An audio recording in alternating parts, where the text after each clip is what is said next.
If you overthink 10 plus hours a day, watch this video, and because I can promise you, as someone who used to overthink and now does not, this shit has fucking worked for me. And so I'm going to give you the one and only solution you need to permanently stop overthinking. And this can work in other areas of your life and with your mind and your feelings and your emotions as well, not just overthinking. So you can apply this to everywhere in your life, including overthinking. It works all the time, the best time. All right, so without further ado, let me get into it. And I have a story to share with you. So yesterday I was talking to a coworker of mine. We were talking about when you go in for a job, and we all know if we've been in for a job, they ask us the same question every single time, which is essentially, so tell me about yourself. And if you've prepared well, you're able to say, this is me, I'm Michael Howes, blah, blah, blah. It's like a 30-second elevator pitch, right? The best people come in prepared for it, and so they know what to answer that question. It doesn't look scripted, but it looks like they know who they are. If you walk into a job interview and someone's like, tell me about yourself, and you're like, let me think. What about myself do I want to share? You look so unprepared, so unprofessional, and they're probably going to immediately disqualify you from the job. It's just how it is in today's Western world, at least. And so I was talking to her about that, and I realized it's the same thing with your self-confidence. Parentheses, the antidote and opposite of overthinking. And so the question is, the same question, or the equivalent of that question is, what is your deepest realization? If I were to ask you that, like you're being interviewed, instead of me asking, so tell me about yourself, the question I always ask everyone is, what is your deepest realization? If you are not able to answer that off the top of your head because you know it immediately, you are disconnected from yourself. And here's what I mean. You're like, what does that mean, your deepest realization? Does it mean like the most profound? Does it mean like the most exciting breakthrough I've ever had?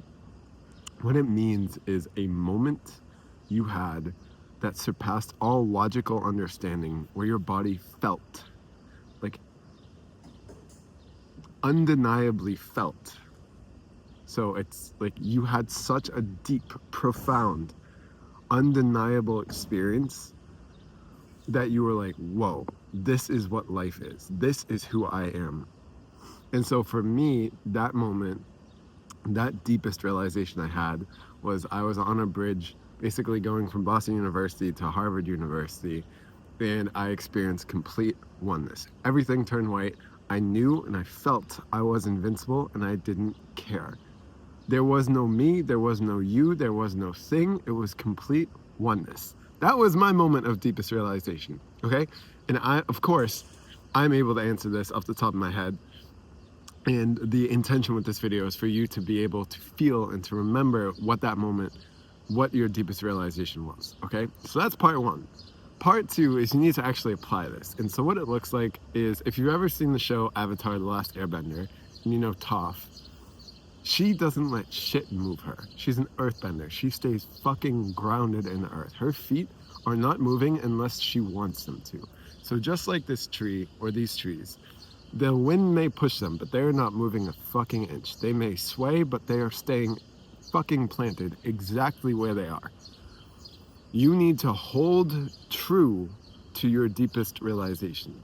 And so what that means in practicality is, when people try to tell you certain things about yourself, or when people say jokes that you don't want to laugh at, or someone asks something from you that you don't want to do, or any of these people-pleasing, overthinking things that normally you would have been tempted to move into, see my specificity of language here?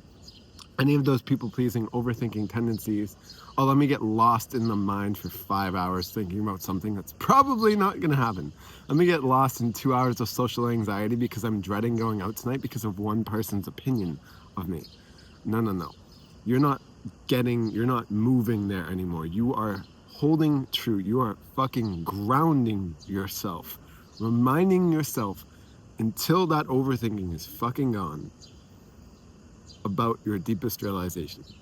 That is what the phrase hold true to your deepest realization means. It means nothing fucking moves you because you're holding on to this realization you had. You're reminding yourself again and again and again and again of it, so that you're like, no. life may look this way, but this is actually it. And the reason why I can believe it's actually it is because I remember, I undeniably experienced this moment of time. So my friend, from a past ex overthinker to another current overthinker, I'm telling you, this fucking works like bread and butter. It's something I recently discovered within the last year. And I'd come a long ways, but this was like the final push over the edge, and this is the thing that would have made every single other thing relating to overthinking and anxiety fucking a cakewalk. So my sincere intention is that you can, well, I know you can, you immediately implement this in your life. If you don't know the answer to the question, you probably don't. No one's ever asked you this before.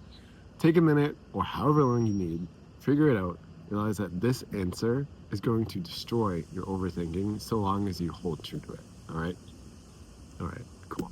As always, I mean, this is the end of the video. If you want some further help, we have a beautiful community. We have some amazing stuff being put into it very soon.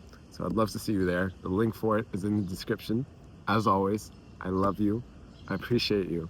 I'm so rooting for you, and I wholeheartedly believe in you, my friend.